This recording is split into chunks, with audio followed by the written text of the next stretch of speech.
Maaring makaranas ng pagkawala ng supply ng tubig ang ilang mga lugar na sineserbisyohan ng Maynilad at Manila Water na magsisimula ngayong araw ng Huwebes, May 7. Naku po, alamin nyo na po ito dahil napakainit ng panahon, wala ka pa kang tubig.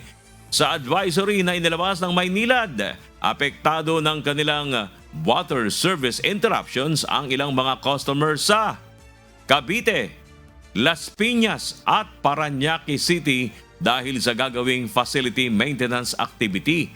Tatagal ang kanilang water service interruptions hanggang bukas, May 8. Samantala, naglabas rin ng abiso ang Manila Water kung saan pwede ring makaranas ng mahina hanggang sa pagkawala ng supply ng tubig ang ilan sa kanilang mga customers sa bahagi ng Quezon City, Taguig, Marikina at ilang lugar sa Rizal.